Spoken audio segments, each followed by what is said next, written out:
You're watching HuffPost Live. I'm Nancy Red, and research has shown that hugging, kissing, and other displays of affection can improve your health. But if you don't currently have a cuddle buddy, don't worry. You can still get your fix legally with a professional cuddler. But why pay to get some hugs? Here to answer that question, we are joined in our Google Hangout by a lovely panelist of cuddlers. But right here we have in studio Allie C. She is the owner of Cuddle You NYC. We also have, again, in our Hangout, Kitty Mansfield, owner of Be Snuggled. She's in London. And we have Samantha Hess. She's the owner of Cuddle Up to Me in Portland, Oregon. Hello, everyone. Hello. Good evening. Hello. Okay, Allie, I'm so excited. Thanks for having me. I get for free Thrilled to be here. what so many have to pay for. Yes, this is true. This is true. I mean, not everybody has that opportunity. They don't necessarily have a strong social network or a significant other or, you know, just those people in their lives who they trust or who would willingly give them a cuddle. So It's true. I mean, people are confused. We have A.H. Leach, a professional. What? This cannot be real life. But in fact, it is. And one of the things people don't really recognize is the importance of touch and how it can shape our outlook on life. We frequently live a lonely existence. How can cuddling change lives? well, touch has been shown, you know, as when we are born and you're going to have this experience, your infant, your child, requires nurturing from you for his or her brain to develop properly, for their bodies to develop properly. You know, and then we know that we live longer when we have people to touch us, who give us affection, and who nurture us. So there's no reason to think that at any stage we don't require that. We are social beings. It's actually hardwired into our nervous system. We have to have affectionate, nurturing touch for many reasons, but it helps us be cooperative, it helps us socialize, and it helps regulate our nervous system, and it triggers healthy touch. Even studies have found that even like a touch on the arm, it fires off a reward center in your brain more so than chocolate does. So it's pretty powerful stuff. And quite honestly, what is a better combination than chocolate and cuddling? There is no better combination. I mean, well, there are some better combinations, but keeping it legal. Yes. Chocolate and cuddling is pretty good. Samantha, I want to go to you. We have a comment here from our wonderful community member, I Say PM. He says, I can't remember ever being hugged. Is he alone? No, I actually have at least 3 clients who have gone 40 years without a hug. It's very unfortunate, but also a great reason why this service is important and very needed. And Kitty, we have another comment from Laura Henri. She says, I'm a very touchy person. I hug, I touch, but I do it only when I'm sure the other person is amiable to it. I hate when people touch me without my permission. Hence professional cuddling. I mean, for example, if I just went around to random and say, hey, can you give me a pedicure? I don't think they'd like it that much. When you go to a manicure, pedicure place, you know they're in for what I need. Well, of course, it always has to be consensual. I mean, I'm 10 years a holistic massage therapist. You know, I would never just go up to some random stranger in the street and give them a massage. People come to me because they're looking for the services that I provide. Okay, so Allie, how did you get started in this? Because we've just heard this is not a new profession. It's been going on, as Kitty suggested, over 10 years. Mm-hmm. People have been in the cuddling industry. How did you become the first person to bring it in a big way to New York City? Well, I have always, I had an experience when I was in high school actually where I worked in a convalescent home, and I'll never forget, there was a young guy who had Huntington's disease, and I always regretted, I was such a shy kid, and I regretted never having gone up or befriended him. And then a few years ago when my grandmother at the end of her life was also in a nursing home, and I encountered another young man with Huntington's, and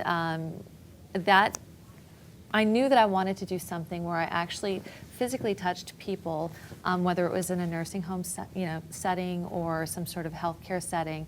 Then when I discovered Jackie at the Snuggery in Rochester, New York, when I read an article about her, I thought, that's it. And I just kind of filed it away a little bit longer, and I launched in November, so right before Thanksgiving. Now, how did you get the word out? Because from November until now in February, it's been a booming success, wouldn't you say? Yeah, and it's really interesting how it worked, because I did put a couple of ads on Craigslist, but I also would drop in on different articles about cuddlers and leave a comment, or different message boards. So my very first clients found me, and Facebook as well, I have a Facebook presence. So my very first clients found me through Facebook and also through a message board. What were they looking for? Do you know what the Google search terms were? I need a cuddle, not professional cuddler, because that seems to be like very recent in the last few weeks actually. I mean, it's developing and evolving so quickly, it's really interesting. But just more questions about how can I get a cuddle, that kind of thing. Now I see people are doing Google searches for professional cuddle or cuddlers in New York City or that sort of thing. Well, that's just perfect, and it leads them right to you. So say I'm a client. Say I am someone like our wonderful community member, boring file clerk. I've never been hugged in my life. At last, I can now at least pay for one. This changes everything. So let's say I'm meeting you for the first time. We have a cuddle session scheduled. How does it work? Well, the very first thing I do is I invite them to sit on the sofa with me, and we connect for a minute, and I ask them what their goals are for the cuddle session. And some people have very specific goals. They'll say, I had a very unnurturing mother. I had no one to give me any affection growing up. I just broke up with my girlfriend. I'm going through a stressful time at work. So I'll get a better idea of kind of what they need. And then they have the choice of the sofa, or I have a big fluffy rug on the floor, or the bed. And typically the bed is what we choose. Does anyone choose the rug? No one's chosen the rug yet. I wouldn't choose but the I rug. love like lying on the rug with pillows and stuff. It's super comfy, and I don't know. I digress. I'm weird Continue. that way. Maybe now you'll have some rug lovers. Right. But So we'll go in whatever they decide. It's usually the bed, but we typically start out where they lie down, and I kind of get in their nook and put my hand on their chest, and we just regulate our breathing, and our heartbeats sort of line up, and that's when you get really relaxed, is when that happens. But we'll change positions, throughout. So say that, do you generally find yourself having to take the lead and help the individual through the process? My clients completely lead as far as letting me know what position they'd like to be in, or whether or not they want to talk. Talking is often a big part of a cuddle session. So it could just be that one of the things that I find that's most healing is when people, if you were a child and you were experiencing feelings of sadness or fear, or you were hurt and you had no one to hold you while you experienced those feelings, as an adult now, they can kind of go to those places while I hold them, and even they'll often cry and get very emotional about it. But that, I think, is that's my most rewarding kind of cuddle, because it's super healing for them, and they just appreciate it so much afterwards, because it's a completely new experience for them. And because it's a new experience, I'm sure you have many individuals who it's difficult to initially get in the groove. Let's say you have a client who has expressed a desire for cuddles, but yet they cannot move themselves from this side of the couch. No, that never happens. That never happens? No, because they become very relaxed and comfortable with me, and I do take direction. I do direct the situation then, and we'll move over to wherever we're going to have our cuddle. But I do take cues from them as to if they would like to change position, if they're too cold or too warm, those sorts of things. Okay, and so we have a comment here from Professor JT. JT, I'm surprised this comment is from you. Women can be very selfish. You say an hour and they try to keep you the entire night. I think he's regarding cuddling. I think he's saying women are the ones that like to cuddle a whole lot. Kitty, in your 10 years of experience, would you say that it's an equal opportunity? Do you find that men and women need cuddling just as much? Yes, I don't think that there are more men than women that want cuddling. I have women clients too. I think men are slightly more starved because they're slightly less touchy-feely than women are, so that they get touched a lot less. It's reasonably equally split, I think. Samantha, we have another comment from John Turner. He seems to not understand. He must not need cuddles, or maybe he doesn't know he needs cuddles, because he says, folks crying while they are cuddling? What? I mean, that's when you cry. Crying with some cuddles is the best kind of cry. Absolutely. I have many clients who have suffered some kind of loss in their life, and cuddling allows them to finally release and let go of those tears and emotions they've been holding on to. If this gentleman isn't sure what that feels like, maybe he needs to learn how to cuddle properly. My book can help him with that. Did you say you have a book? I do. It's called Touch, the Power of Human Connection. It can be found on cuddleuptome.com, and it's coming out on Friday. Congratulations. One of the things that Ali mentioned is that she's noticed burgeoning interest in the profession of cuddling in just the past few months. I know that you used to be a team of one. Now not only do you have this book coming out, but also you're expanding your team. I am, yeah. I just put in a bid on a place today, and we'll be starting with 2 employees within the next month and then 6 within the year before we start a certification program this summer to bring it nationwide. Now, obviously, this is a very female-centric conversation. All four of us are ladies. Actually, 5. There's a lady in my tummy. But do you think there's a market for male cuddlers, Samantha? Oh, absolutely, yeah. I definitely will have male cuddlers on my staff as well. There's somebody for everybody out there, and everybody needs something a little different. So it's definitely anybody can do it. Yeah. And currently there is a professional cuddler in San Francisco, and also in LA, I believe. So yeah, who are both male, who are guys. Yeah. Do you all talk to each other about techniques? Is this something where No, it's a but trade I'm secret? I'm do so you excited need to go to, like- undercover to Samantha? Now you can't go undercover. Yeah, seriously, I'm so excited to connect with Sam and Kitty for the first time because we've communicated through Facebook, and Sam and I have emailed, and Sam has been super supportive. So I appreciate that, Sam. Thank you.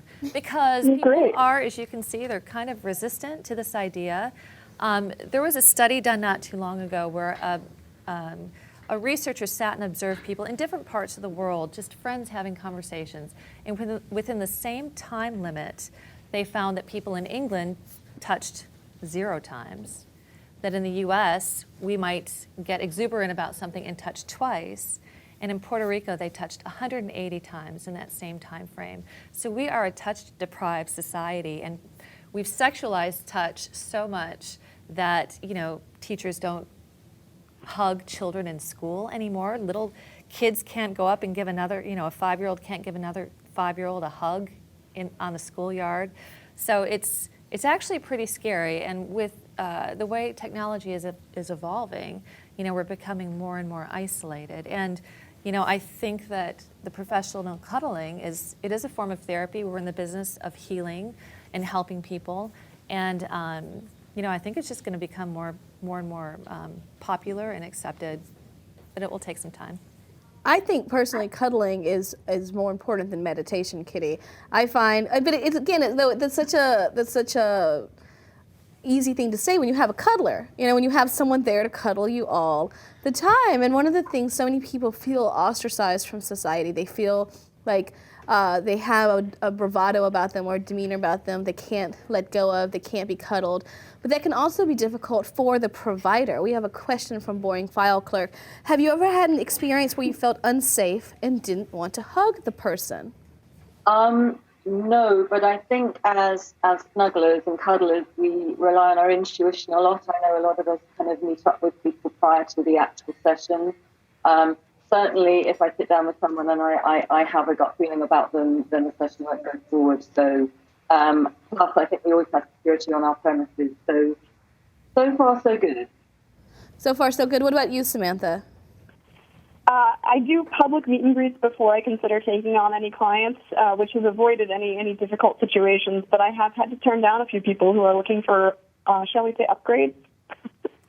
They're looking for the, what do you call it? I don't want to happy know. ending. Right, yeah, we don't do that in our industry. And I think that's difficult. It's one of those things where it's so easy to peg this, Allie, as a sexual experience. Except that because sex you're laying in a bed, you got on jammies. You can be, but except that sex doesn't happen. And that's one of the concerns that I have as profession grows, is that people need to be professional about it. And we need to have boundaries and standards and policies that work across the board. But anyone knows who visits my site that I absolutely vet every single client. I do not meet with every client who contacts me. I know who they are before I meet with them, and we have a phone call. And yeah, like was mentioned earlier, I think we're highly empathetic people. It's one of the skills that you need to do this. You need to be very compassionate and empathetic. and we can sense when somebody is off, and I think that helps, along with the other procedural safeguards, that helps us avoid anyone that we wouldn't want to cuddle with or who might have an ulterior motive. I haven't come across that yet, and I haven't had anyone, because I'm very specific on my website and all of my materials, I've never had anyone ask for an upgrade or anything like that. So, Well, it's a good thing you've been in contact with old timer Kitty and Samantha, who's been in this longer, because you have precautions in place to ensure your safety and the safety of your staff that are Fort Knox-like. Not quite. Not quite Fort Knox, but let's say discreet security. Sam, what about you?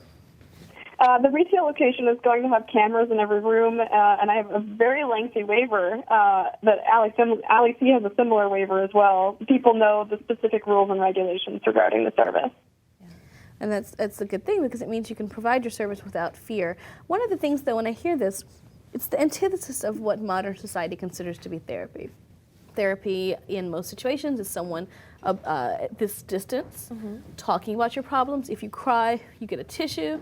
Exactly. But that's about it. Yeah. You are the opposite. You don't have clinical training, but you are providing an emotional release. Yes. Do you worry that the cuddling might release these emotions, but yet they don't have the training to deal with them, or the mindset to deal with them now that they're cuddled out? Yeah. I am not worried about it, because let me try to think about this for a minute.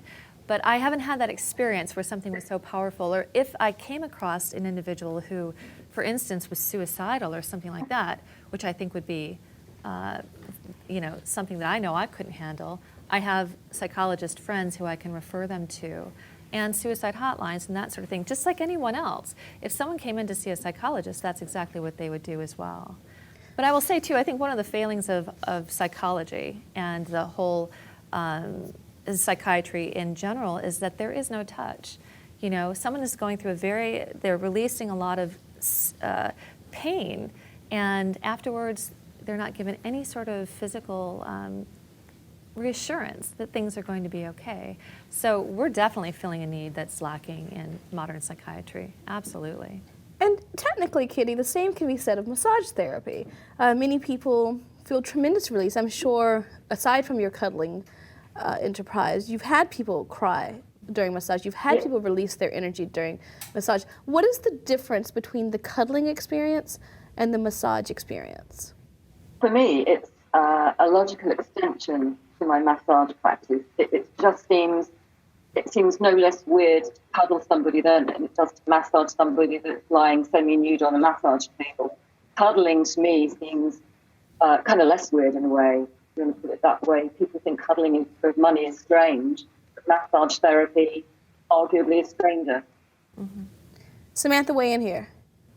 So for me, my cuddle sessions are like a massage for the mind. The touch is definitely important, but it's all about helping you find that state of mind that allows you to feel accepted and respected. Mm-hmm. And so do you think that in the future, though, that as the profession grows, do you think that there might be a synergy between the mind and the body, connecting, cuddling with talk therapy? I think that would be wonderful. In fact, I think that would be great. One of my clients was actually sent to me by a psychologist because that's what they wanted, but the psychologist, because of their training and because of the way whatever their rules are, they're not allowed to do that. But he was happy to send him to me, and so specifically he came to have that physical part of the nurturing and comforting that doesn't happen in a psychologist's office. Another thing that you deal with, like a therapist, you take on, especially when you're in close, one of the reasons I think therapists frequently do stay apart is because the emotions, the vibrations from someone dealing with issues can be so intense. By literally being skin to skin with someone dealing with an issue, it does transfer to you. Yeah, do you ever feel all cuddled out? I do, actually. You have to be able to let that flow through you. In the same way, when they're experiencing that pain, that emotion flows through them. and it leaves them. And I don't absorb that. But I do sometimes think about my clients afterwards, or think about what they're going through, or the situation that they're in, and I just have to stop myself when I do a little bit too much of that. Any sort of emotion, you just have to let it go through your body. You have to experience it and let go of it. It's only when you hang on to it and you don't release it that it becomes a problem. So, when you need cuddles, who do you go to? I go to my friends. I have a couple of cuddly friends, and I didn't have a particularly cuddly childhood or upbringing, which is probably one of the things that attracts me to this. So I look for, in my life, very positive people who are tactile. That's important to me, who are like family, who count me as their family.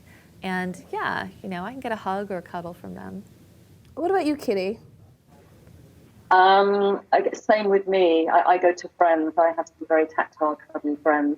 Again, I didn't grow up in a particularly tactile household, but it's something that I very much appreciate. And I'm lucky. I have people that can hug me, but many people out there don't. And Samantha? I actually did grow up in a very affectionate household, but I cuddle with my mom and my sisters, my boyfriend, my friends. It's nonstop for me. I can't get enough. Well, so what about, how does the cuddling enterprise affect your dating life? Oh, yeah, I'm dating. The New York dating situation is just different anyway, but I find that, like I said earlier, I tend to date more liberal, progressive, open-minded people. So I've had a lot of questions, people who are interested and intrigued by this, and people who think that it's a wonderful thing that I'm doing, but I've never had anyone say, I can't date you because you're a cuddler. Kitty, over the years, have you ever had anyone say, I don't know, I just don't know if a cuddler's for me? Of course, and if it's not for you, don't come and see us. I guess that's just makes sense. It absolutely makes sense. Well, we're grateful, Allie. Oh, we wish you all the best for your you. business. This is great. It's a nice little touch and cuddle. And Kitty and Samantha, thank you so much. Bye, girls. For more information about our guests and their professional cuddling services, please check out the links in our resource well below.